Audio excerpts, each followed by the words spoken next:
2절에 보면 이것이 수수께끼와 비유라고 했습니다. 비유로 말하는 이유가 뭘까요? 못 알아들으니까.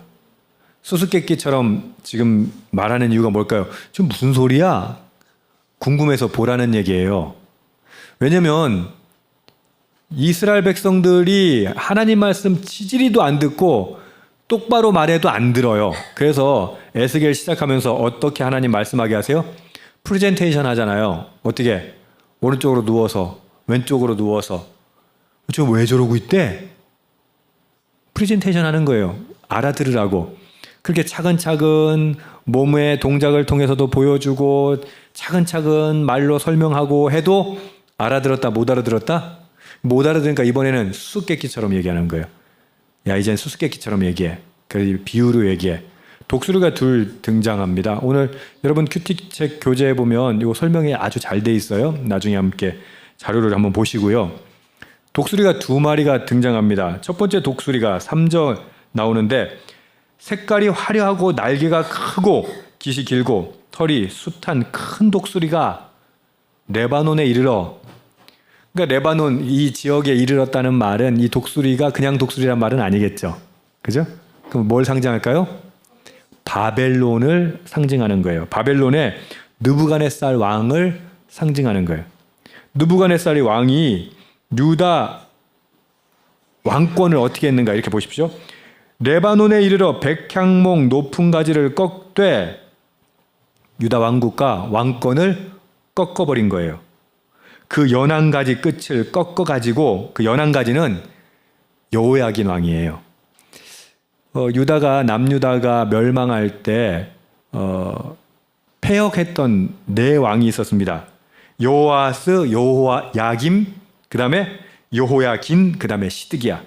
여러분도 아시는 것처럼 마지막 시드기야는 가서 눈이 뽑히죠. 자기 보는 앞에서 자식들이, 아들들이 처형당하고 눈까지 뽑혀요.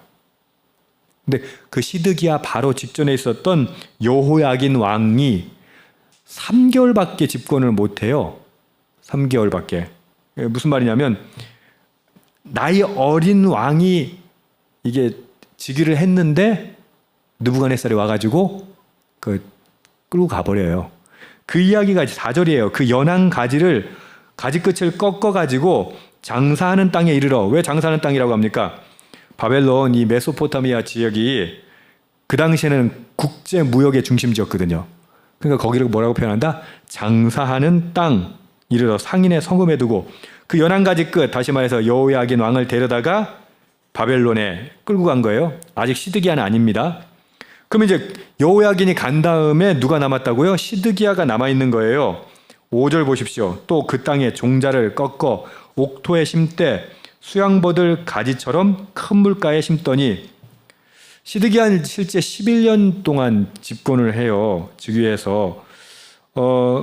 바벨론이 이 시드기야를 세워놓고는요, 그러니까 옥토에 심었다라고 하는 게 뭐냐면 바벨론이 세팅해놓은 그런 보호 아래 속국으로서 살도록 만들어 놓은 거예요. 그 선왕은 끌고 가고 이제 시드기야가 남아서 너무 내 말 잘 들으면 너 그냥 잘 살게 해줄 거야 하고 여기 보는 것처럼 옥토라고 표현하고 있어요. 여러분 이러나 저러나 속국인데 무슨 옥토겠어요, 그죠? 근데 왜 옥토라고 하나님 말씀하실까요? 이게 예레미야에 설명되어 있거든요. 하나님이 예레미야를 통해서 뭐라고 말씀하시냐면 이건 심판이야. 내가 하는 심판이야.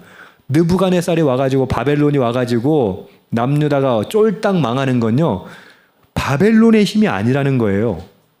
누구의 힘이라고? 하나님의 힘이라는 거예요. 지금 우리 국제 정세가 그렇잖아요. 뭐 트럼프부터 해서 지금 트럼프 대통령이 저렇게 너무 막 나가죠. 그죠? 근데 말 또 안 들으면 어떻게 돼요? 막 그냥 관세 막 올려버리고, 스위스 대통령이 말 좀 기분 나쁘게 했다고 관세 막 엄청나게 때리고 이러잖아요. 그죠? 그러니까 미국 말 잘 들어야 돼, 안 들어야 돼요? 상황상으로는 잘 들어야 되죠. 그죠? 근데 미국 말 잘 듣고 하다 보면 우리 또 누구 눈치 봐야 돼요? 중국이 있잖아요. 중국이, 우리가 미국 쪽에 붙어버리면 중국이 뭐라고 할까? 또 가만히 있지 않겠죠. 왜냐면 우리나라가 수출하는 게 중국이 더 많은 걸로 제가 알고 있거든요. 그러니까 먹고 살려면 어떻게 해야 돼?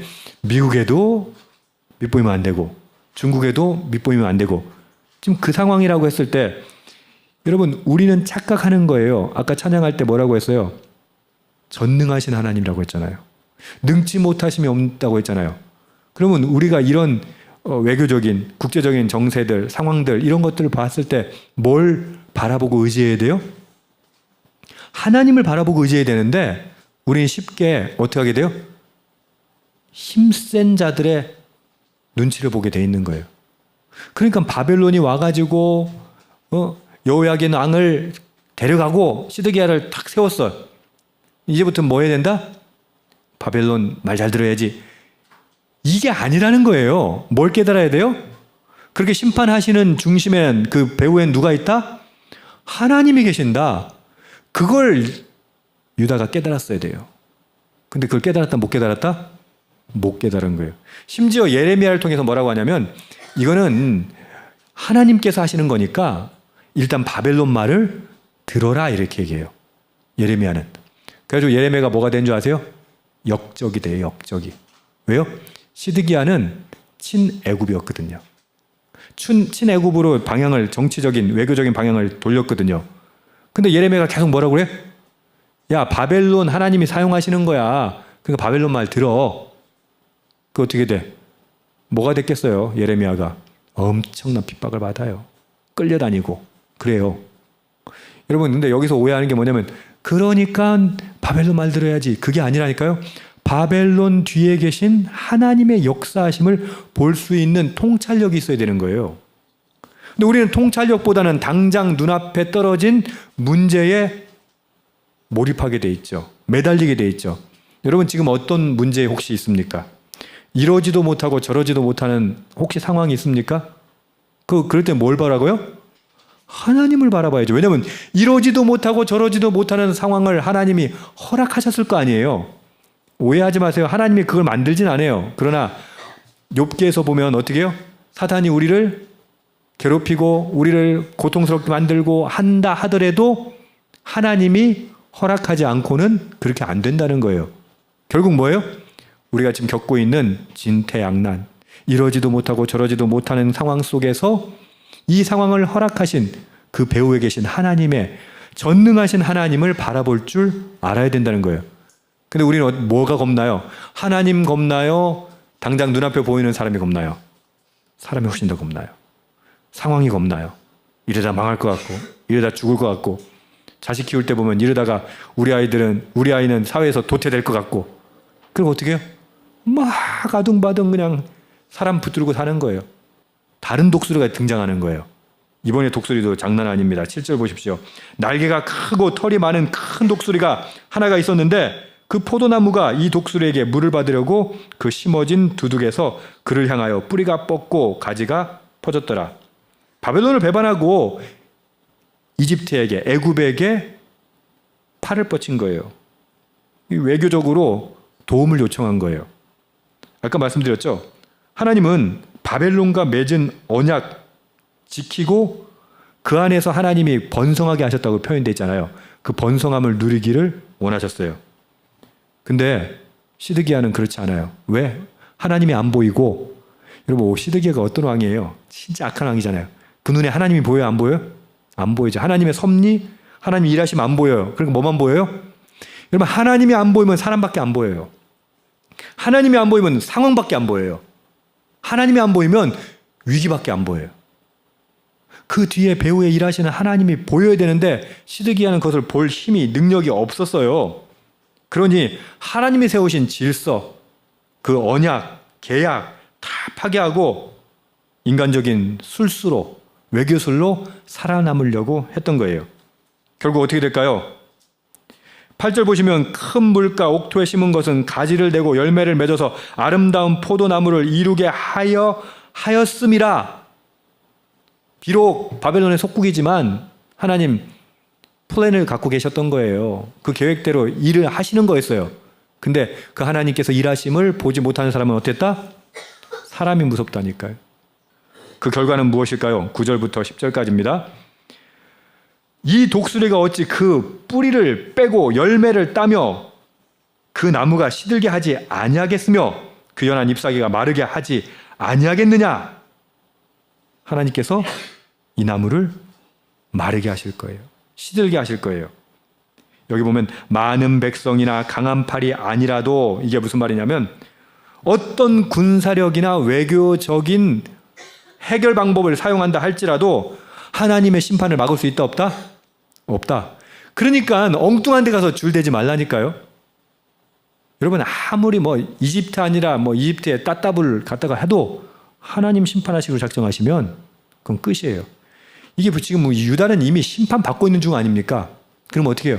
적어도 심판받는 동안만이라도 순종해야 될 거 아니에요. 근데 우리의 습성이 어때요? 심판받아도 끝까지 내 방법 찾았나고, 끝까지 인간적인 방법, 끝까지 내 힘으로 살아낼 방법. 결국 어떻게 된다? 멸망한다. 10절 볼지어다 그것이 심어졌으나 번성하겠느냐? 동풍이 부딪힐 때. 동풍이 뭡니까? 메소포타미아가 동쪽이잖아요. 결국 메소포타미아에 군대가 와가지고 이들 어떻게 하겠다? 부딪힐 때 아주 마르지 아니하겠느냐? 그 자라던 두둑에서 마르리라 하셨다. 하라. 여러분, 인간의 모든 방법은요 한계가 있어요. 그래서 어떤 상황을 보든 우리 개인적인 문제든 국가적인 문제든 늘 어떻게 하셔야 돼요? 그 현상들에 매몰되지 말고 그 배후에 계신 하나님의 뜻을 볼 수 있어야 합니다. 그것을 볼 때 우리는 그 위기를 극복할 수 있는 거예요. 왜? 그 위기를 주신 이유가 하나님이 있으시기 때문에. 그 위기에서 이기는 방법 뭐라고요? 하나님의 뜻이 무엇일까? 하나님의 계획이 무엇일까? 하나님의 플랜, 하나님께서 우리를 통해서 일하고자 하시는 바를 깨달았을 때 비록 지금은 힘들고 어려워도 극복할 줄 믿습니다. 그리고 이겨낼 줄 믿습니다. 뭘로? 하나님의 능력으로. 전능하신 하나님은 능치 못함이 없는 그 하나님, 그 능력으로 저와 여러분이 승리할 줄 믿습니다. 아멘. 그러니까 뭐예요? 절대 사람을 의지하지 마십시오. 세상을 의지하지 마십시오. 나의 판단력을 의지하지 마십시오. 하나님만 의지하십시오. 저와 여러분이 그러기를 축복합니다. 아멘.